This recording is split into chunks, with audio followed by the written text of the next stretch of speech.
I have to say, I'm kind of amazed that we're holding this hearing. To me, it's remarkable that the idea of actually, as you were just saying, Ms. Morin, the idea of enforcing our laws, protecting our border, securing our streets from criminals, it's amazing that that's controversial at all. And it says something a lot about the other side of the dais that we're having this hearing today. Let me just ask you, Mr. Reichlin-Melnick, I mean, is it really such a bad idea to deport people like the criminal who killed this young man? This is Travis Wolf. He was 12 years old when he was killed. He was mowed down, and I do mean mowed down, in a car by an illegal immigrant, 12 years of age, walking along a sidewalk in my state of Missouri, mowed down by an illegal immigrant who I think also had a prior criminal record. Is it such a bad idea to deport the person who killed him? Hawley delivers a powerful and unapologetic takedown of the Democrats' immigration agenda, exposing what many Americans see as the real cost of weak border enforcement, failed leadership, and policies that continue to put citizens last. In this fiery Senate exchange, Hawley refuses to dance around the issue. He takes aim at the growing consequences of illegal immigration, rising pressure on American workers, weakened border security, and a system that many believe rewards law-breaking while ignoring the needs of law-abiding citizens. With sharp precision, Hawley forces the debate back to the core issues: public safety, economic fairness, and the rule of law. Throughout the hearing, Hawley makes one point crystal clear: a nation cannot protect its people while refusing to enforce its own laws. He challenges the push for mass amnesty, rejects the idea that Americans should simply absorb the economic and social costs of illegal immigration, and argues that working-class families are paying the price for policies crafted in Washington but felt in everyday life.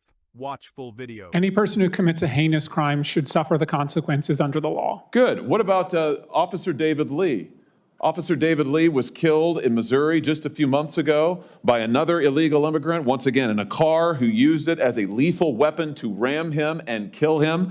Is it so wrong, such a bad idea, to deport the illegal immigrant who killed this good man? Again, any person who commits an awful act should face the full force of the law. And We've had multiple stabbings in the state of Missouri at laundromats in O'Fallon, Missouri, where innocent civilians were going to do their laundry of an evening and were attacked with knives, slashed, bled, stomped upon. Should the illegals who did that, should they not be deported? No, as I said, if you commit an offense, you should face consequences. But the overwhelming majority of the 13 million people here today We've had officers assaulted in Kansas City on the other side of the state who have been assaulted by illegal immigrants. One officer required over 100 stitches to the head, a police officer, earlier this year. Should the illegal immigrant who did that not be deported? Again, they should face the consequences of the law, but they are a very small minority of the population that President Trump is promising to deport. Well, let's talk about the rest of the people who you don't want to be deported. You said in an article that you wrote recently, new report shows devastating costs of mass deportation. You wrote this in October. Do you remember this piece? Yes, that is a summary of our report that we published so in in this October. piece, and it's also in your written testimony, you talk about how much the economy will lose if the United States actually enforces our immigration laws and deports folks who are here illegally. And I want to quote you now. You say some industries would be particularly hard hit, including construction, agriculture, and hospitality, which combined would lose more than 2.5 million workers. What's the argument here, that there aren't American workers who are available to do those jobs? No, and as I said previously, there likely are, but the issue is that— And you don't want their wages to rise?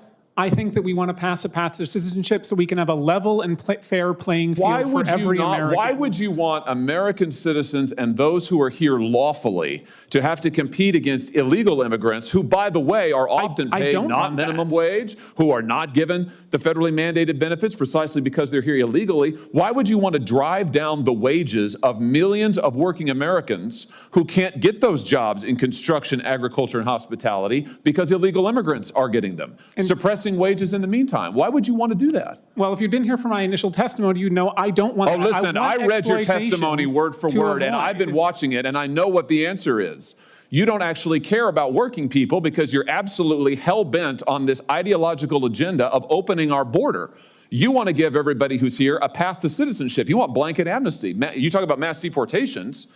That's your word, not Trump's. You want mass amnesty, right? It's right here in your testimony. We want a path to citizenship for That's people amnesty. who pass a background check, who pay a That's fine. amnesty, who you and just that said way there's we'll get millions a of people, level 13 playing million field. people. Right, 13 million people you want to dump into the labor force. They are Who already will drive in the labor force, illegally? Senator. They're here, Yes. taking jobs So from let's American make it citizens and saying, legal and "Oh, avoid perfect." So this. here's your plan. So just if you're wondering, America, here's the Democrats' plan: take the 13 million plus illegals who are here, taking jobs from Americans, taking wages down, taking health care benefits, and bring them here legally so that they can continue to drive down wages, flood the labor force, and suppress all Senator of the Hawley, they above. can't flood the labor force if they're already part of the labor force, which is They the are economic flooding the issue labor today. force now. That's what's happening now. Why do The you think majority wages have been here for flatlined? over 15 years. Many millions have been And here what has since the happened to Reagan working class administration. wages in that time, Mr. Reifman-Melnick? Working class they gone wages up? are currently going up. Yes, Oh, really? they They've have gone up over the last year. 15 years?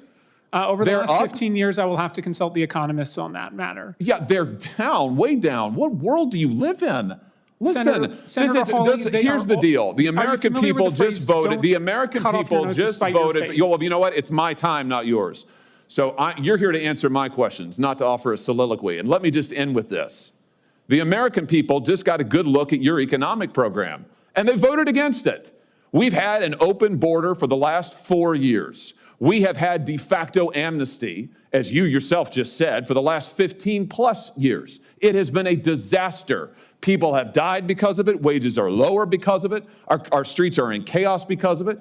And now you and the Democrat Party just say more of the same, more of the same. Let's double down. I would just say to you, I think that's insanity. I think it's total insanity, and the American people do too. In the end, Josh Hawley did what few in Washington are still willing to do. He spoke with clarity, conviction, and the kind of blunt honesty that many Americans believe has been missing from this debate for far too long. While others tried to soften the issue with technical language, policy jargon, and familiar talking points, Hawley forced the conversation back to the questions millions of citizens have been asking for years. Who is this system really protecting? Who is paying the price for these policies? And why has enforcing the law become controversial in the first place? Throughout the hearing, Hawley stayed focused on what he made clear was the central issue, not politics for politics' sake, but the real-world consequences of failed immigration policy. He argued that weak enforcement does not exist in a vacuum. It affects wages, it affects jobs, it affects public safety, it affects whether working Americans are forced to compete in an economy where the rules are not applied equally. And in Hawley's view, that is not compassion, that is not fairness, that is a failure of leadership. What made Hawley's argument stand out was not just the force behind it, but the clarity of it. He did not frame immigration as an abstract policy debate reserved for think tanks and campaign speeches. He framed it as a matter of law, responsibility, and national priorities. His message was simple: a country that refuses to enforce its borders, ignores the cost to its workers, and rewards illegal entry is not managing a crisis, it is enabling one. He made the case that the consequences of these policies are no longer theoretical.